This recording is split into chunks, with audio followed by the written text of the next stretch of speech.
Good morning. Ruth chapter 3. There's a particular kind of thrill that I have in mind, which I'm sure a number of you in this room would be familiar with, that you've experienced before, but maybe not every one of you. A good number of you, though, I'm sure know what I'm talking about, this particular kind of exhilarating, I don't know how else to, it's a terrifying sort of exhilaration. And I'm talking about the rush that comes with making your feelings known to this one person that you desire a romantic relationship with. Have you been there? Have you done that? And telling them for the first time, asking them on that first date, or getting to somehow letting them know that you're interested in them and that you just want to be more than friends in that moment. When those words that you've rehearsed in your head have left your mouth, they've flown through the air, entered into the ears and the brain of this other person who you like. And in those seconds before they respond, so you've put it out there, before they say anything back to you, you don't know how this is going to go. This could be one of the best moments of your life, or this could become very awkward. You don't know yet. And in that moment, when everything's on the line, your heart's beating faster, you're trying to keep it together. You want to play this cool because on the inside, you're going nuts, but on the outside, it's a rush. And if you haven't experienced that before for yourself, you're missing out. I'm glad that maybe you're glad that you haven't had to do that. You don't need that kind of drama in your life, and maybe that's not what some of you are up for, but tell you what, it's as exciting as it is nerve-wracking. I've done that twice in my life. First time didn't go so well, but it was still very exciting. You live and you learn, and it probably worked out for the best anyway, now that I look back on it. And the second time, well, I married her. But Joyce was very kind to me. She didn't make it particularly difficult. She gave me plenty of hints and dropped encouraging signs long before I figured out that just maybe that this girl was there that I should be asking out. And she was just patient enough with me to allow me the privilege of doing the asking. I found out later that she was actually running out of patience. I was cutting it close. So much so that if I hadn't asked her that night when I did, she planned in that same conversation that night, she would ask me out. Now, I'd be interested to hear your story if you are a woman and you're the one who had to do the asking. I imagine these days the traditional roles of who initiates what, who does the asking is up for grabs, and that'd be very much in keeping with the culture of our day.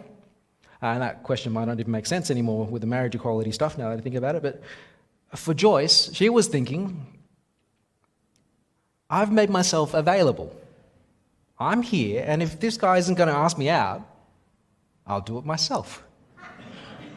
Which is not dissimilar to this part of the story of Ruth that we're up to today, Ruth chapter 3, where we see it's the women who make the first move. Naomi, the mother-in-law, sees this opportunity and she plays the role of the matchmaker. It seems like this is, first of all, her idea. And Ruth, this young widow, she goes along with it. And it seems super risky what she has to do to get Boaz's attention. Chapter 3, verse 1. One day, Ruth's mother-in-law, Naomi, said to her, "My daughter, I must find a home for you where you will be well provided for. Now, Boaz, with whose women you have worked, is a relative of ours. Tonight, he will be winnowing barley on the threshing floor. Wash, put on perfume, get dressed in your best clothes. Then go down to the threshing floor, but don't let him know you are there until he has finished eating and drinking." For those of you who've missed the story so far, let me fill you in. Naomi, our matchmaker, she's almost a lifetime ago. She'd left Israel with her husband to escape a famine with her 2 sons. But you soon find out Naomi's husband dies in the land of Moab. And her boys, they get married in Moab to these foreign women. But tragically, both her sons also die. And so with all the men out of the picture, Naomi comes back to Israel with one of her daughters-in-law, who comes back with her. And that daughter-in-law is Ruth, this young widow. And they're in serious trouble because even when they get back to Israel, it's harvest time, but they don't have any other crops. They don't own anything there. And they don't have any money to buy anything. These two women find themselves very vulnerable. Naomi is a senior citizen. Ruth is an outsider. And she's got no family here other than her mother-in-law. Her particular ethnicity doesn't help. She's from Moab. And there's some tension on that border between the Israeli people and the people of Moab. They're from neighboring countries that don't get along. And so to get food, Ruth has to go look for leftover grain from other people's field during the harvest time. People will be out harvesting their crops because it's harvest season. And you can imagine when you're harvesting, every so often you might miss a stalk of grain here or there. And so Ruth, she'd go and ask permission from people who owned the fields to follow after whoever's on the tools so that she could perhaps pick up the scraps and leftovers of the crop that they missed when they went over it the first time. It's what Israel's law allowed. It's, I guess, their social welfare policy to help the poor and the disenfranchised. It wasn't much, but it was something. And the first field that Ruth happens to wander into to glean the leftovers, the field belonged to a man called Boaz, who's actually from the same clan as her mother-in-law, Naomi. And Boaz is really kind to Ruth. He lets her stay in his field and even gives her way more grain than just the leftovers. And he's kind to her, we're told, because he's heard a bit about her story. How she's lost her husband, how she's come to Israel from a different country, how she's come because she's here to help look after her mother-in-law. This mother-in-law who has lost everything. So Ruth could have stayed in Moab and stayed with her own family, but she chose to jump ship, to leave her people, leave her gods, and to go with Naomi back to Israel. Because she loved Naomi and she wanted to help her. And last week we saw how Boaz, he's an older man, he's respected and a man of standing. That's how chapter 2 introduces us to him. And he's a man of means. So Boaz invites Ruth to stay and collect from his fields until the whole harvest is over. And he looks out for her. Which brings us to chapter 3, where Naomi's been thinking, since perhaps the first day that Ruth came back from Boaz's field. Boaz, Ruth. Boaz, Ruth. Boaz and Ruth. And it's not just because he's well off and she's needy. It's not just that they might happen to get along and they've been kind to each other. No, the big thing is that Boaz is part of the clan of her now deceased husband. And he's not just any part of the clan, he's a close enough relative to be one of the family's guardian redeemers.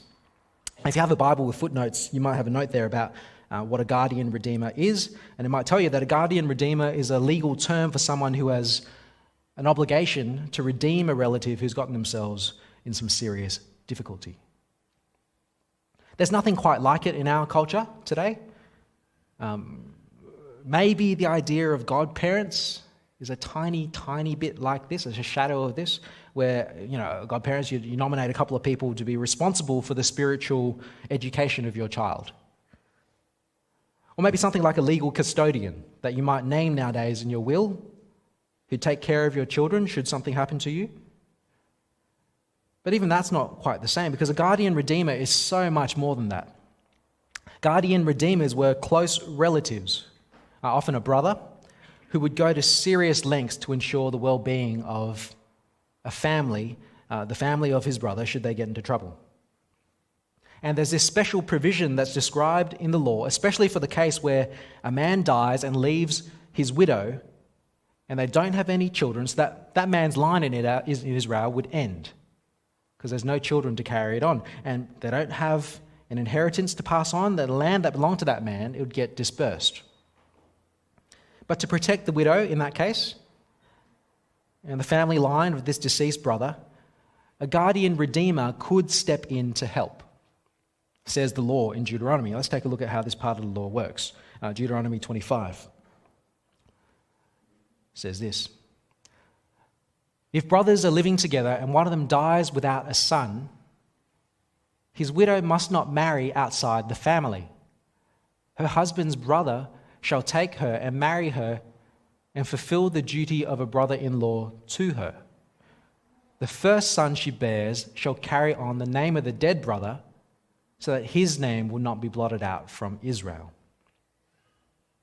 It's a strange kind of law, a provision in the law. And in that case, as you can imagine, the marriage isn't so much about romantic love, but about the survival of that family's name and the welfare and the provision for this woman who would otherwise be left to fend for herself.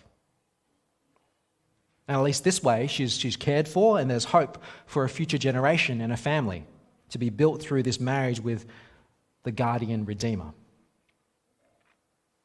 It's a very different way of thinking about family and the obligations that we have to each other and as a society. And it's a bit sort of icky when you think about sort of your brothers and sisters and their spouses. But it's sort of this guardian redeemer thing was in Israel's law and Israel's culture, not very commonly invoked or taken up, but it was a thing, and people knew about it. Naomi certainly knows about this. In fact, the first thing that pops into Naomi's head when she hears about Boaz for the first time, Ruth comes home that first day when she was working in Boaz's field and she's got all this food, and the first thing Naomi asks her is, "Where did you glean today? Where did you work? Blessed be the man who took notice of you." Then Ruth told her mother-in-law about the one whose place she'd been working. She said, "The name of the man I work with today is Boaz." "The Lord bless him," Naomi said to her daughter-in-law. "He has not stopped showing his kindness to the living and the dead." She added, "That man is our close relative. He is one of our guardian redeemers." This is on Naomi's radar right from the start. And so maybe Naomi's been hatching this matchmaking plan ever since way back at the start of harvest season. But now is the end of harvest. It's been 3 months and it's now or never. Because Ruth was only invited to work in Boaz's field, if you remember, until the end of the season. And that time's come. And so Naomi sends Ruth to get Boaz's attention and to bring this proposition to him. And it's risky business what Naomi's asking of Ruth, but she does it. You see it there in verse 3, chapter 3, verse 3.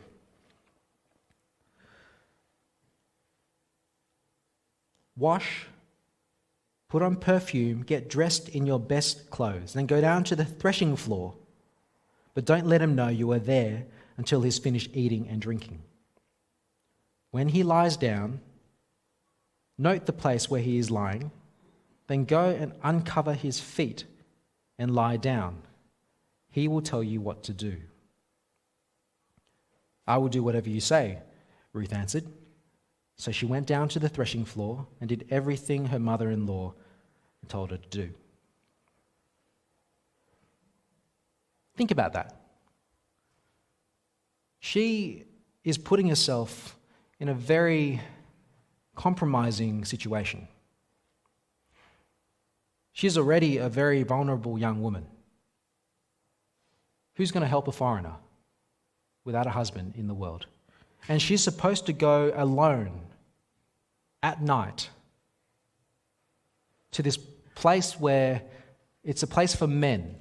Imagine, the wharfs and the warehouses there, where basically it's a very blokey environment. She's meant to go dressed up beautifully, wearing perfume, making herself as attractive as she can. To go and find a man after a hard day's work at the end of a busy season of harvest. And to find him when he would have just finished feasting and drinking with his mates and is turning in for the night. And they're sleeping in the grain shed because that's apparently what you do during harvest season. It saves you some time. You get up in the morning and you work till you drop. And you do it again.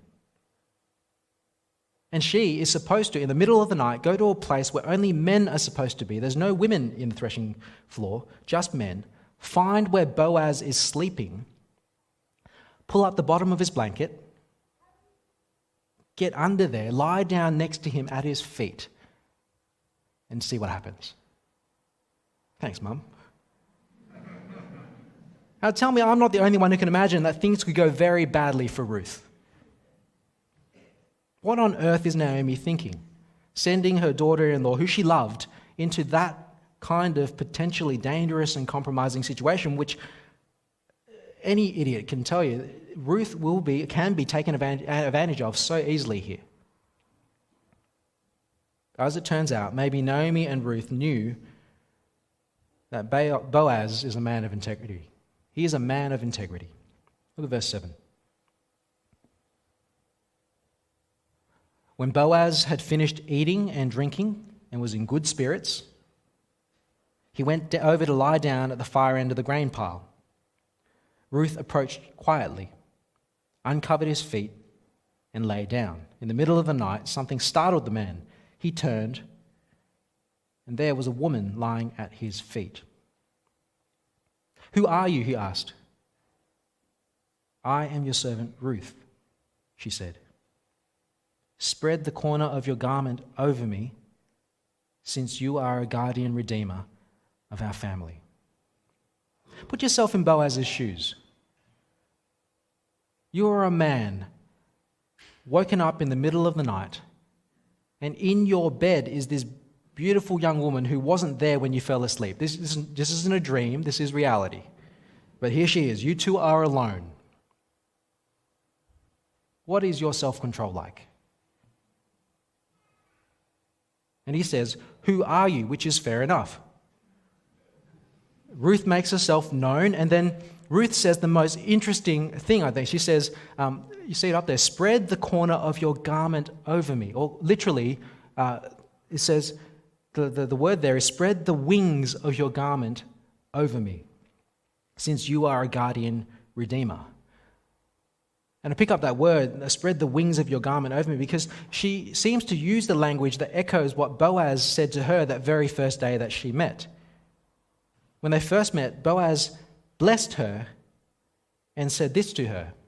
Boaz replied, "I've been told all about what you've done for your mother-in-law since the death of your husband, how you left your father and mother and your homeland and came to live with a people you did not know before. May the Lord repay you for what you've done." And here it is. "May you be richly rewarded by the Lord, the God of Israel, under whose wings you have come to take refuge." Boaz had prayed for her that God would reward her, that God under whose wings she'd come to take refuge. And now he gets the chance to be the answer to his own prayer. She's asking him to spread his wings over her, to be that refuge that she needs. This is a marriage proposal. But it's a proposal from a position of weakness. This isn't an impressive man in a suit with a diamond ring promising the world to his girlfriend. No, this is a desperate woman asking for protection and redemption from the mess of a situation that she's in. She's asking him to rescue her in a Deuteronomy 25 kind of way. The harvest time's over. There's no more gleaning. There's no more food for her until the next year. And to Boaz's credit, he recognizes that. He doesn't interpret her actions as a sexual advance. Even though this is an encounter of a very intimate nature, what he sees is how vulnerable she is. What he hears is that she's genuinely asking for his protection, for his help, and to come under his wings for him to look after her. That he hears that she's asking if he might be willing to marry her to do that and to bring her into that most intimate of human relationships. She's popped the big question. And now she's thinking, how is he going to respond? This is a big moment in the story. Verse 10.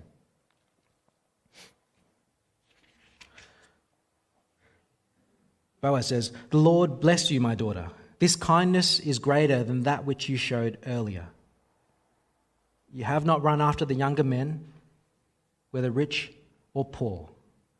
And now, my daughter, don't be afraid. I will do for you all that you ask. All the people of my town know that you're a woman of noble character." He says yes. You see, his words is quite flattering and is full of respect for her. He acknowledges how kind Ruth has been. She's been kind to her mother-in-law, Naomi. And even in this risky situation that she puts herself in, she's doing this in part now to secure a future for her mother-in-law, to ensure the family name continues. And quite humbly, as he thinks about himself, he says, "You're being so kind to me, Ruth, in choosing me to ask to marry you." Because he knows he's not exactly a young man. He doesn't think he's a great catch. And he says, "Everyone knows how fantastic a person you are, Ruth. I will be honored to do all that you ask." But there's one more kink in the tail. It's not happily ever after yet. See, Boaz fully intends and he wants to help Ruth, but he's such a trustworthy and stand-up kind of guy. He knows he has to do this properly. He does this by the book. And as much as he likes her and respects her, as much as he wants to help her, he knows that if she's looking for a guardian redeemer, he knows that there's technically another even closer relative who was ahead of him in line to do the guardian redeemer role. Verse 12. Boaz says, "Although it is true that I am a guardian redeemer of our family, there is another who is more closely related than I. Stay here for the night, and in the morning, if he wants to do his duty as your guardian redeemer, good, let him redeem you.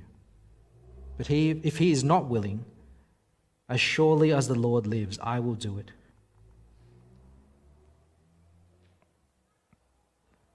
Boaz felt it was only right.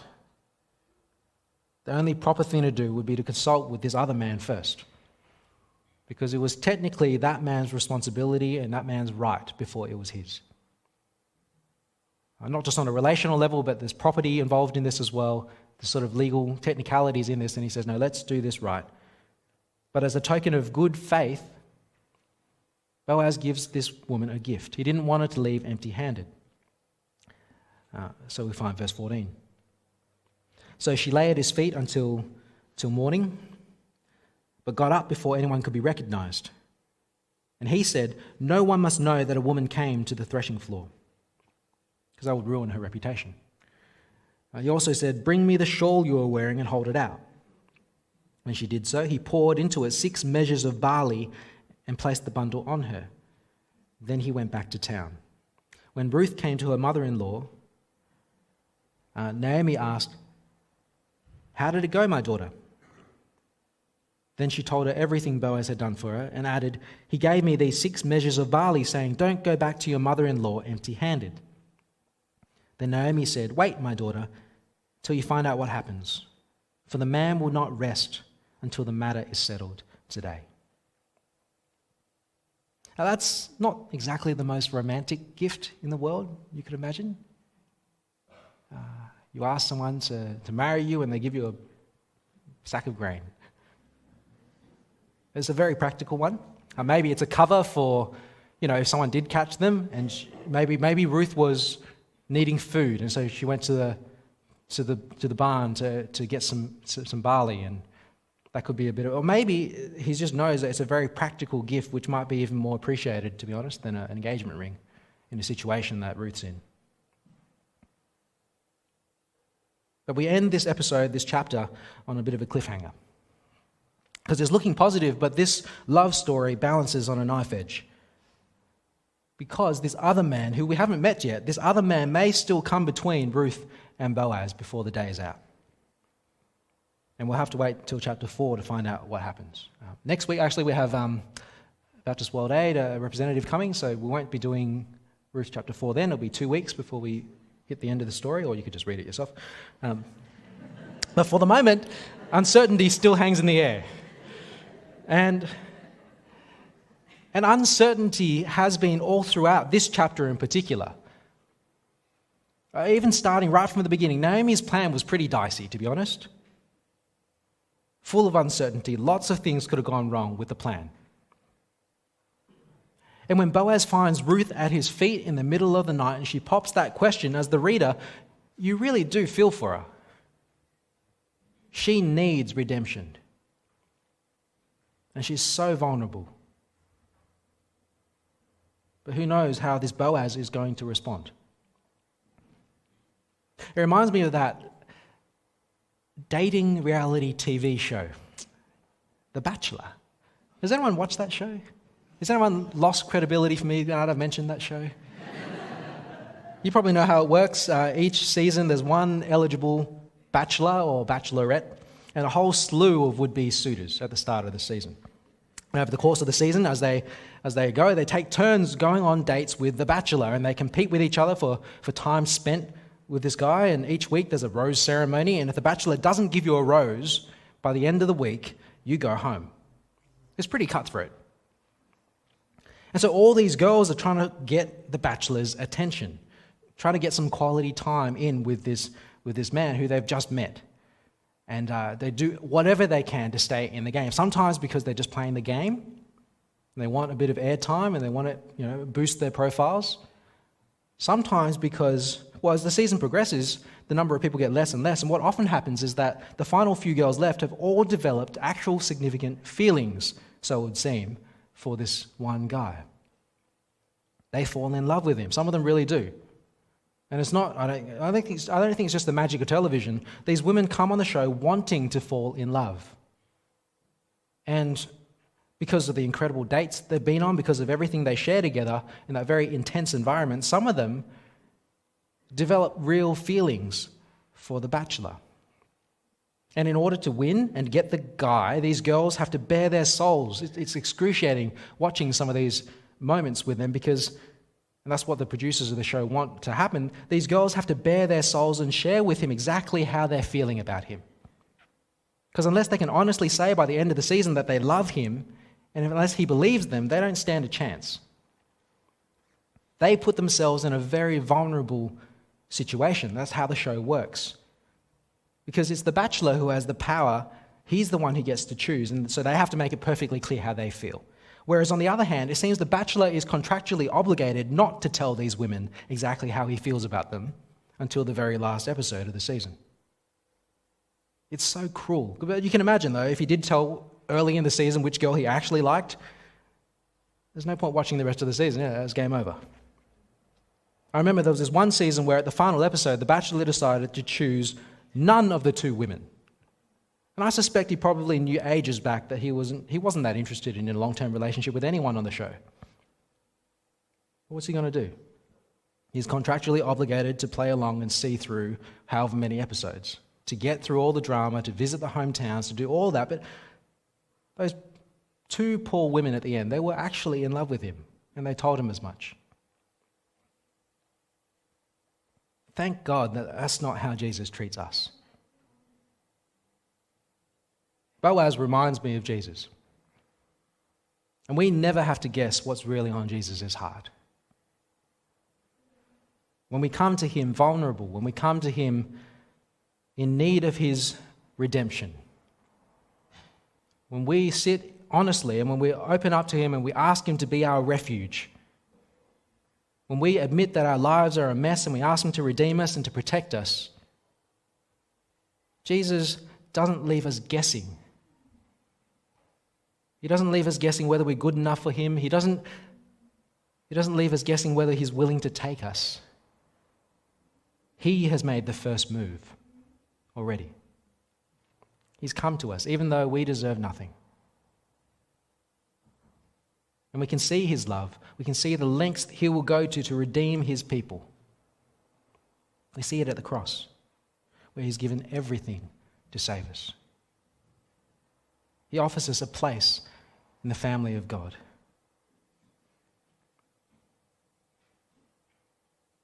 If we open up our lives to him, if we fully entrust ourselves to Jesus,